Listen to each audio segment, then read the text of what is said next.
Hello दोस्तों, welcome to my YouTube channel. दोस्तों, आज क्लास 9th का मैथ का सिलेबस स्टार्ट कर रहे हैं हिंदी में। तो चलिए शुरू करते हैं। दोस्तों, तो देखिए, क्लास 9th हिंदी मीडियम में चैप्टर 1 है संख्या पद्धति। इसका परिचय आज हम देखेंगे। तो चलिए देखते हैं। पहले स्थान पे आता है प्राकृतिक संख्याएं। प्राकृतिक संख्याओं को इंग्लिश में कहते हैं नेचुरल नंबर। इसकी परिभाषा देख लेते हैं। ये संख्याएं 1 से लेकर अनंत तक होती हैं, अर्थात ये देखिएगा, ये जो है 1 से इनकी स्टार्टिंग होती है। 1 हो, 2 हो गया, 3 हो गया, 4 हो गया, ऐसे लेकर अनंत तक होती हैं। इन्हें प्राकृतिक संख्या कहते हैं। अगला देखिएगा पूर्ण संख्याएं। पूर्ण संख्याओं को इंग्लिश में कहते हैं होल नंबर। ठीक है, तो इसकी परिभाषा देखिए। ये संख्याएं 0 से लेकर अनंत तक होती हैं, अर्थात 0 ले लेंगे, 1 ले लेंगे, 2 लेंगे, इसी प्रकार से अनंत तक। जो 0 से स्टार्ट होगी उसे पूर्ण कहेंगे, जो 1 से स्टार्ट होगी उसे प्राकृतिक कहेंगे। ठीक है, इतना आपको समझ में आ गया होगा। आगे चलिए देखते हैं। 3 पे देखिए क्या लिखा है, पूर्णांक। इंग्लिश में कहते हैं इंटीजर। इसकी परिभाषा देखिए। सभी धनात्मक और ऋणात्मक संख्याएं 0 के साथ मिलकर पूर्णांक बनाती हैं।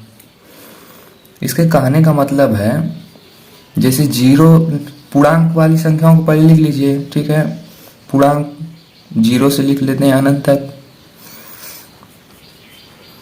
उसके बाद इसी में ऋणात्मक संख्याएं भी आ जाती हैं, जैसे -1, -2, -3 डॉट डॉट डॉट इनफाइनाइट तक।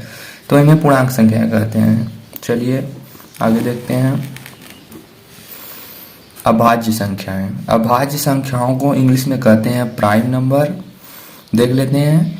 1 से बड़ी वे प्राकृतिक संख्याएं जो 1 या स्वयं के अलावा किसी और से विभाजित ना हो।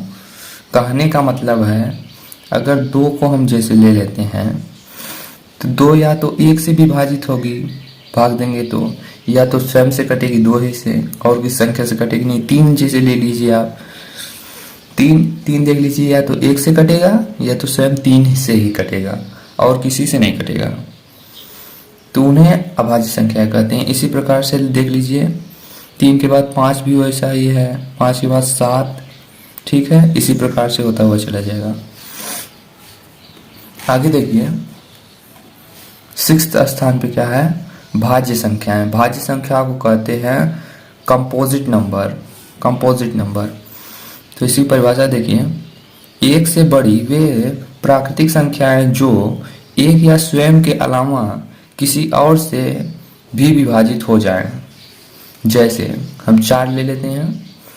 4 1 से भी विभाजित होता है, 2 से विभाजित होता है, स्वयं से विभाजित, 2 से विभाजित हो रहा है। देखिए, किसी अन्य संख्या से विभाजित हो रहा है ना, तो इसी प्रकार से 4 के बाद 6 आ गया, 6 के बाद 8 आ गया, 8 के बाद 9 भी विभाजित हो जाता है।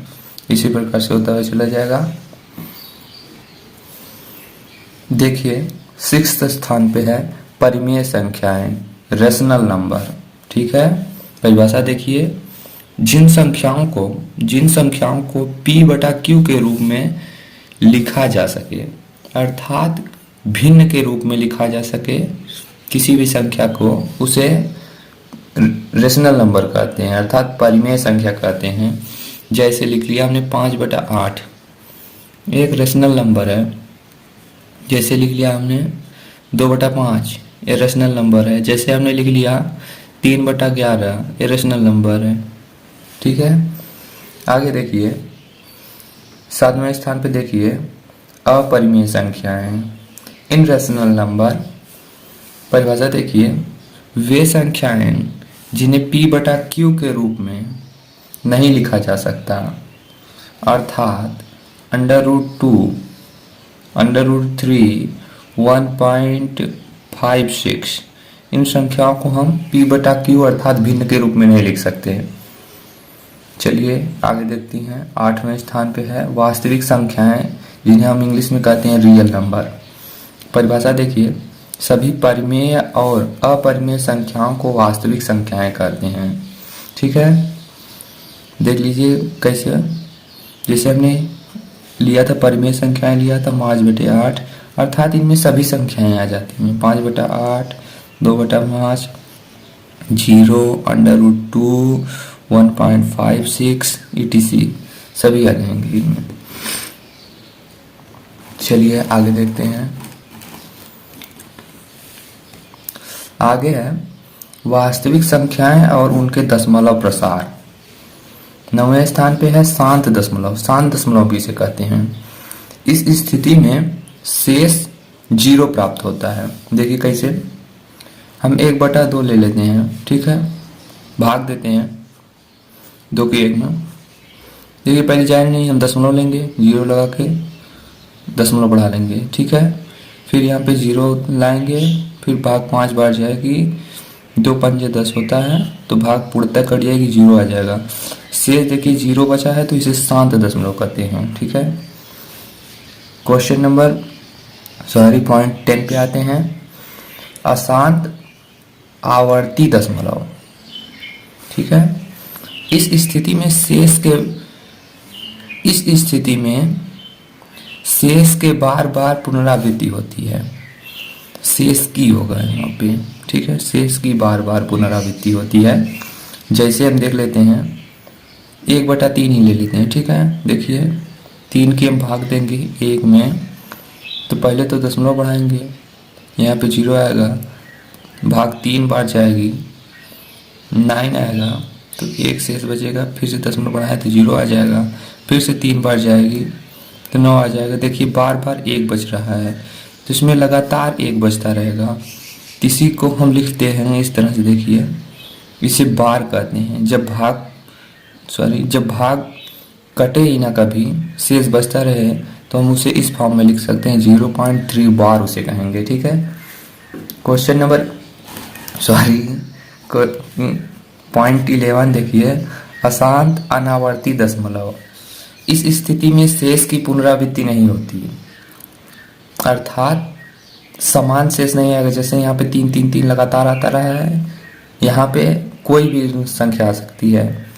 ठीक है, जैसे देख लीजिए √2 का उत्तर आएगा 0.4142 करके आता चला जाएगा, कभी खत्म नहीं होगा। ठीक है, चलिए 12th देख लेते हैं। घातांक नियम है 12th पे। घातांक नियम पे है। पहला देखिए, a की घात m इंटू a की घात n इज इक्वल टू होता है a की घात m प्लस n। ठीक है, जैसे एग्जाम्पल ले लेते हैं, लिखते हैं 2 की घात 3 इंटू 2 की घात 4।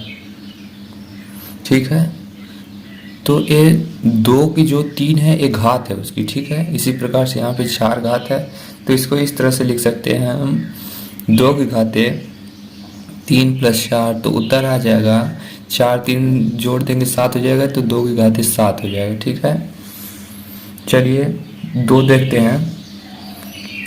लिखा है a की घात m की घात n। ठीक है, तो इज इक्वल टू a की घात m इंटू n। ठीक है, तो देख लीजिए, जैसे हमने ले लिया, इसी को ले लेते हैं ऊपर वाले को ही, 2 की घात 3 की घात 4, तो लिखेंगे इसको 2 की घात 3 इंटू 4 इज इक्वल टू, तो आ जाएगा उत्तर 2 की घात इसे गुणा कर देंगे, 4 3 12 हो जाएगा। ठीक है, इसे आप सॉल्व कर लीजिएगा आगे। चलिए 3 देख लीजिए, लिखा है a की घात m बटे a की घात n is equal to a की घात m माइनस n। जब बटे में लिखा रहता है तो माइनस हो जाता है। देख लीजिए, जब भाग के रूप में लिखा है तो माइनस हो जाएगा, जब मल्टीप्लाई के रूप में है तो प्लस हो जाएगा, जब घात के ऊपर घात है तो गुणा हो जाएगा उसका। ठीक है, देखिए जब माइनस होगा तब, जैसे ले लीजिए 2 की घात 3 ले लीजिए बटे, नहीं रुक जाइए, 2 की घात 4 माइनस में आ जाएगा, 2 की घात 4 लीजिए बटे 2 की घात 3।